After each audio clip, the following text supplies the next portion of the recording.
ఈ కార్యక్రమానికి శ్రీకారం చుట్టాను. ముందు మీడియాకి, అదే మరి రాష్ట్ర ప్రజలందరికీ ధన్యవాదాలు. శిరస్సు వంచి నమస్కారాలు తెలియజేస్తున్నా. ఎందుకంటే నా సుదీర్ఘమైన రాజకీయ యాత్రలో ఈ 5 సంవత్సరాలు చూసిన ప్రభుత్వాన్ని నేను ఎప్పుడూ చూడలేదు. ఒక రంగం అని కాదు, ఒక వ్యవస్థని కాదు, ప్రజాస్వామ్య వ్యవస్థలన్నీ ఏ విధంగా ఇబ్బంది పడ్డాయో, ఏ విధంగా నిర్వీర్యం చేశారో మనం అన్నీ చూసాం. అయితే మా ధ్యేయం ఒకటే, ప్రజలు గెలవాలి, రాష్ట్రం నిలబడాలి. దీనికోసం ఎన్ని త్యాగాలైనా సరే చేసి మళ్ళీ భావితరాల భవిష్యత్తు కోసం ముందుకు పోవాలని చెప్పి వెళ్ళాం. నేను చాలా ఎన్నికలు చూశాం. 10వ ఎన్నిక నిన్న. అంటే ఇన్ని ఎన్నికలు చూసిన, అంటే ఎన్నికలు చూడడమే కాకుండా ఈ ఎన్నికలన్నీ at the helm of affairs ఉండి ఎప్పటికప్పుడు సమీక్షలు కానీ ఇవన్నీ నిర్వహించడం కూడా చేశాం. రాజకీయాల్లో ఒడుకుదొడుకులు సాధారణంగా ఉంటాయి. ఎవరు శాశ్వతం కాదు. దేశం శాశ్వతం, ప్రజాస్వామ్యం శాశ్వతం, రాజకీయ పార్టీలు శాశ్వతం, అధికారం అశాశ్వతం. రాజకీయ పార్టీలు కూడా సక్రమంగా ఉంటే మళ్ళీ ప్రజలు ఆదరిస్తారు. లేకపోతే రాజకీయ పార్టీలు కూడా చాలా పార్టీలు కనుమరుగైపోయినాయి. వ్యక్తులు కనుమరుగైపోయారు, రాజకీయ పార్టీలు కనుమరుగైపోతాయి. కానీ ఇంత హిస్టారికల్ ఎలక్షన్ నేను ఎప్పుడు చూడలా. నా జీవితంలో చాలా ఎలక్షన్స్ ఫేస్ చేస్తే కానీ వేవ్ కనపడేది, వ్యతిరేకత కనపడేది. కానీ ఈ ఎలక్షన్లో ఎక్కడో అమెరికాలో ఉండే వ్యక్తి ఒక 5 లక్షలు 10 లక్షలు ఖర్చు పెట్టుకొని నేను రావాలి, ఓటేయాలి, రాష్ట్రం నిలబడాలి, ప్రజలు గెలవాలి అనే ఆవేదనతో వచ్చారు. ఎక్కడో పక్క రాష్ట్రాల్లో ఎక్కడో కడుపు నిండడం కోసం కూలి పనులకైనటువంటి వ్యక్తులు, పాచి పనులు చేసుకునే వ్యక్తులు సొంత డబ్బులు పెట్టుకొని నేరుగా ఇక్కడ రైల్వే స్టేషన్లో చూస్తే, బస్ స్టాండ్లో చూస్తే భోజనం కూడా ప్యాక్ చేసుకొని తీసుకొచ్చి ఇక్కడ భోంచేసి ఓటేసే పరిస్థితికి వచ్చారు. ఈ కమిట్మెంట్ని ఏ విధంగా వర్ణించాలో నాకైతే అర్థం కాదు. ఏ విధంగా వాళ్ళని అభినందించాలో కూడా అర్థం కాని పరిస్థితి. అనేక ఎన్నికల్లో అనేక అనుభూతులు చూసాం. కానీ మేము అన్ని ఎన్నికల కంటే ఇది ఒక తెలుగుదేశం పార్టీ చరిత్రలో, ఆంధ్రప్రదేశ్ రాష్ట్ర ప్రజల చరిత్రలో సువర్ణాక్షరాలతో లిఖించదగ్గ ఎన్నిక. ఇది ఒక హిస్టారికల్ ఎన్నిక. ఆగస్టు క్రైసిస్ తర్వాత, ఎన్టీ రామారావు గారు పార్టీ పెట్టిన తర్వాత 83లో మేము గెలిచాం. అప్పుడు 200 సీట్లు వచ్చాయి. కొత్తగా పార్టీ పెడతానే ఎన్నికలకు వెళ్ళి 9 నెలలు అధికారంలోకి వస్తే 200 సీట్లు వచ్చాయి. 94లో మీరు ఒక్కసారి చూస్తే ప్రజా వ్యతిరేకం వల్ల 3 ముఖ్యమంత్రులు మారడం వల్ల ఆ రోజు మీరు ఎన్నికలు చూస్తే దగ్గర అపోజిషన్ పార్టీకి రిక్వైర్డ్ నెంబర్, అంటే అపోజిషన్ లీడర్గా వచ్చే స్టేటస్ రాకుండా వచ్చాయి.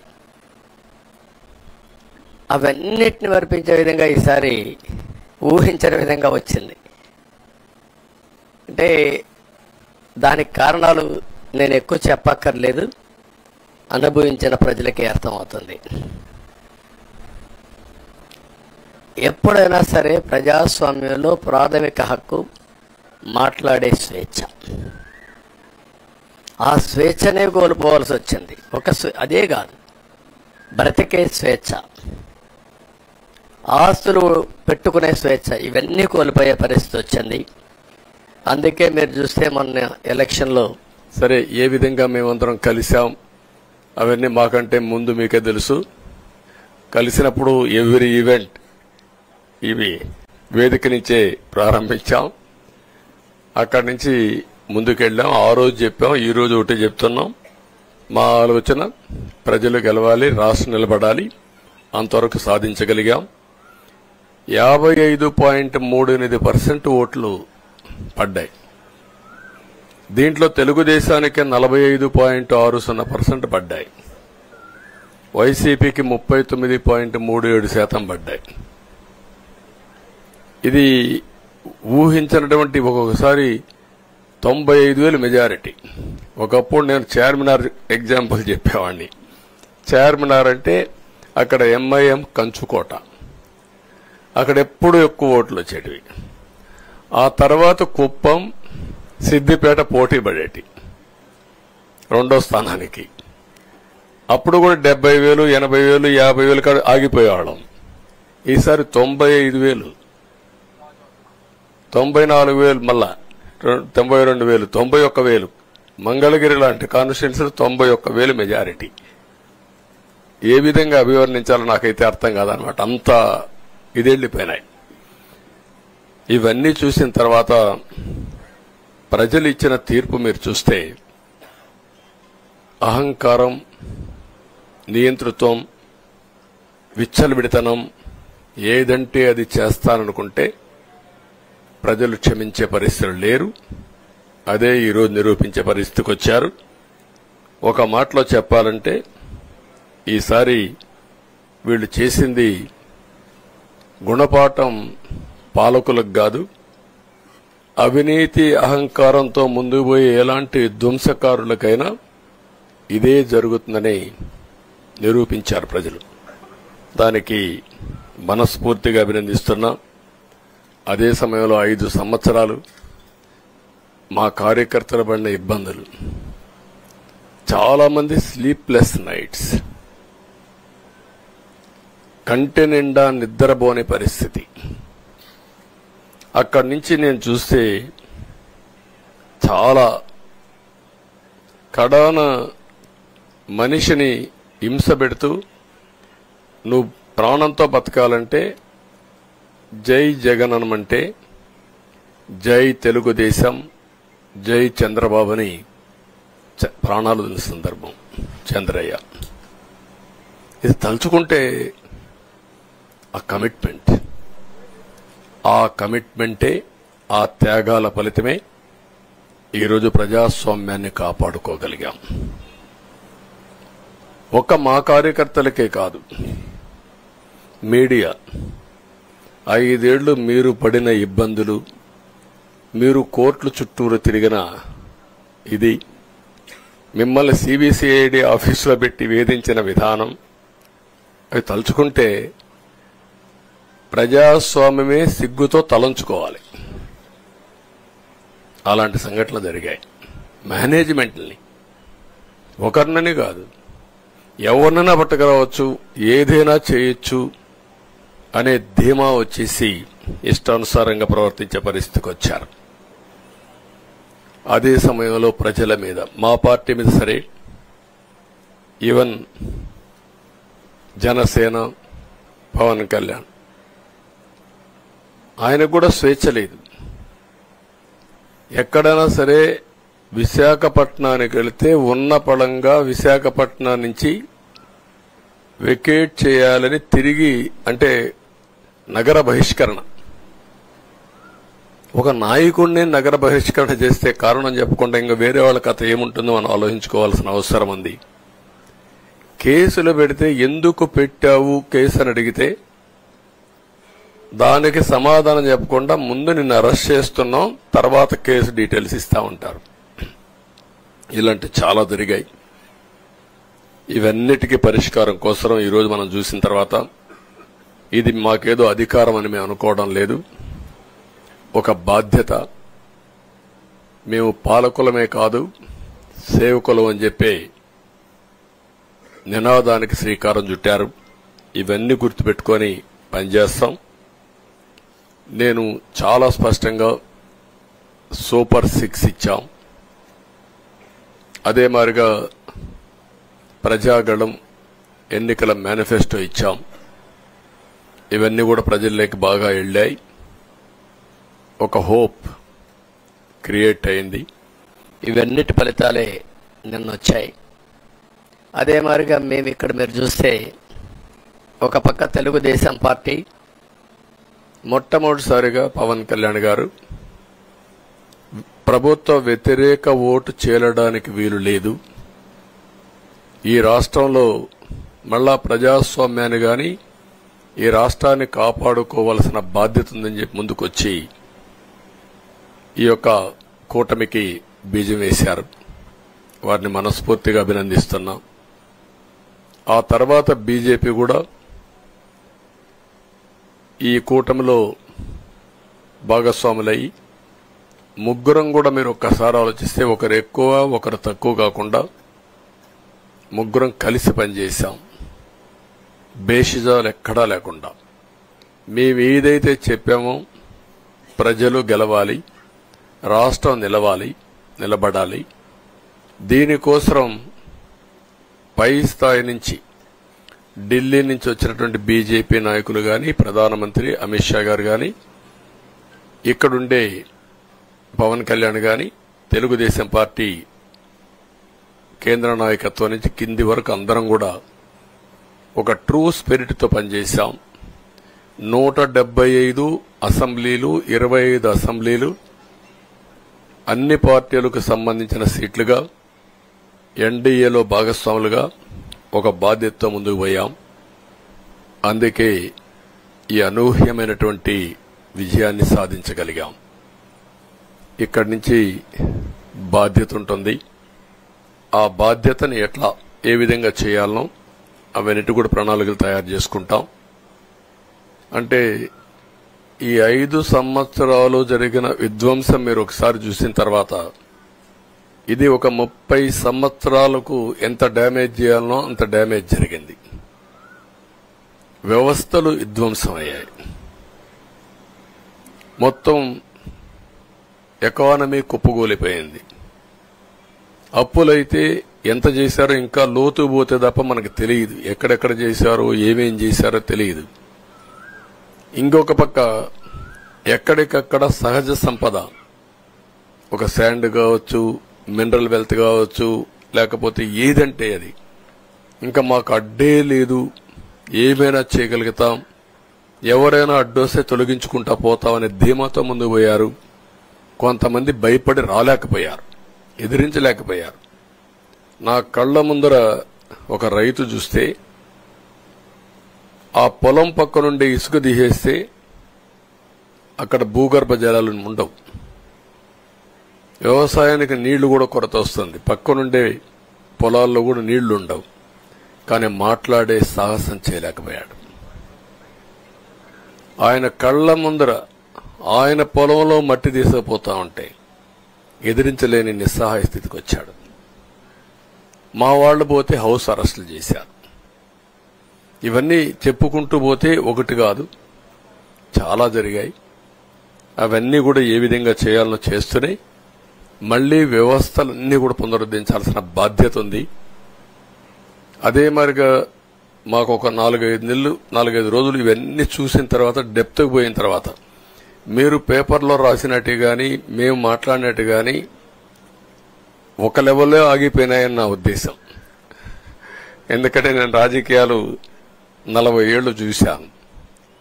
ప్రభుత్వాలను మేము అధికారం ఉన్నప్పుడు చూశాను, బాగు చేసి మళ్ళా అపోజిషన్కి వస్తానే వీళ్ళు నాశనం చేస్తే మళ్లీ నేను అధికారంలోకి వస్తానే దాన్ని బాగు చేయాలంటే ఎన్ని కష్టాలు ఉన్నాయో నేను చూశాను. ఒకప్పుడు పవర్ సెక్టర్ మీరు చూస్తే కరెంట్ ఎప్పుడు వస్తుందో ఎప్పుడు పోతుందో తెలియని పరిస్థితి నుంచి హైదరాబాద్ లో విద్యుత్ సౌధ దగ్గర రాఘవరెడ్డి ఉండేవాడు, కమ్యూనిస్ట్ లీడర్. నల్గొండ నుంచి రైతులు తీసుకొచ్చి సమ్మర్ వస్తే అసెంబ్లీ ఏప్రిల్లో ఉంటే గొడవలు. సగం టైం మేము కరెంటు కొరత పైనే చర్చించేవాళ్ళం. That were the days. అలాంటిది నేను 1999 నుంచి పవర్ సెక్టర్ రిఫార్మ్స్ తీసుకొచ్చి 2004కి సర్ప్లస్ బాధ్యతతో క్వాలిటీ పవర్ ఇవ్వడం మొదలుపెట్టాం. 2014కు మళ్లీ 22 మిలియన్ యూనిట్లు ఆంధ్రప్రదేశ్లో కొరత కరెంటు. వ్యవస్థలన్నీ నిర్వీర్యం అయిపోయినాయి. తర్వాత మళ్లీ సెట్ చేసి 2 నెలలు 3 నెలలు కరెంటు కొరత లేకుండా చేసి వ్యవస్థలన్నీ పటిష్టంగా చేసి సోలార్ విండ్ తీసుకొచ్చి కాస్ట్ తగ్గిస్తే ఇప్పుడు మీరు చూశారు ఎంత పవర్ ఛార్జెస్ పెంచారు. 9 సార్లు పెంచారు. ఎందుకు పెంచారో నోబడీ నోస్. దానికి రీజనే లేదు. ఇప్పుడు ఎక్కడుందో దాన్ని ఎత్తుక్కుంటే ఎంత లోతు పోయిందో కూడా తెలియదు. దాన్ని ఏ విధంగా రిపేర్ చేయాలి, ఎంత డబ్బులు తెచ్చారు, ఏ పేరుతో తెచ్చారు, అవన్నీ ఒక వ్యవస్థను కాదు, సంబంధం లేని వ్యవస్థతో డబ్బులు తీసుకొచ్చి సంబంధం లేని డిపార్ట్మెంట్కి ఇచ్చారు. ఇలాంటి చాలా ఉన్నాయి. అవన్నీ ఇన్ కోర్స్ ఆఫ్ టైం మీకు కూడా చెప్తాం. అల్టిమేట్ గా ఇదేదో మేము అధికారం అంటే జుబిలియంట్ గా బ్రహ్మాండంగా ఉందనుకోవడానికి కాదు. ఒక బాధ్యతతో మా మీద ఎంత నమ్మకం పెట్టుకున్నారో ఈ ప్రజల్ని మళ్లీ ఒక దారి చూపించే మార్గం మేము చూపిస్తాం. ఇంకొక పక్కన మీరు ఒకసారి ఆలోచిస్తే ఇదే అసెంబ్లీలో నాకు మా కుటుంబానికి మా మిస్సెస్కి జరిగినటువంటి అవమానానికి నా జీవితంలో ఎప్పుడూ బాధపడలా. నా మీద బాంబులతో దాడి చేసినప్పుడు కూడా వీరోచితంగా ఎదుర్కొన్నా. 2003 సెప్టెంబర్ అక్టోబర్ నాకు ఇప్పటికి కూడా జ్ఞాపకం. ఆ రోజు నా మీద బాంబులు చేసినప్పుడు చాలా ఒక పానిక్ రియాక్షన్లో కూడా నేను భయపడలేదు. అలాంటి వ్యక్తిని మీరు చూస్తే అది ఆ సంఘటన చూసిన తర్వాత ఇలాంటి కౌరవ సభలో ఉండడం కరెక్ట్ కాదని అసెంబ్లీలో చెప్పి దానికి కూడా మైక్ ఇవ్వకపోతే చెప్పేసి బయటొచ్చి ప్రెస్ కాన్ఫరెన్స్ చెప్పి అనౌన్స్ చేశాను. మళ్లీ క్షేత్రస్థాయిలో గెలిచి అసెంబ్లీని గౌరవ సభ చేసి అసెంబ్లీకి ఎంటర్ అవుతానని చెప్పాను. నేను ఏదైతే ఆ రోజు ఒక ప్రతిజ్ఞ చేశాను దాన్ని నిజం చేయడానికి ప్రజలు సహకరించారు. మామూలుగా సహకారం కాదది. నేను ఇన్ని సంవత్సరాలు చాలాసార్లు చాలా ఎలక్షన్లు గెలిచాం, కొన్ని ఎలక్షన్లో ఓడిపోయాం. ఎలక్షన్లో ఓడిపోయినప్పుడు నేను ఎప్పుడూ కుంగిపోలేదు. ఎలక్షన్లో గెలిచిన తర్వాత గంతులేయలేదు. నిబ్బరంగా ఓడిపోయినప్పుడు ఒక బాధ్యత ప్రతిపక్షంలో ఉండి పనిచేయాలి, గెలిపించినప్పుడు ఒక బాధ్యత ప్రజలకు మెరుగైన సేవలు అందించి వాళ్ళని ముందుకు తీసుకుపోవాలని ప్రయత్నం చేశాం. ఎప్పుడూ ప్రజాప్రచారనే ఉన్నాం. అలాంటిది జరిగిన తర్వాత ఈరోజు మళ్లీ ఇదే అసెంబ్లీకి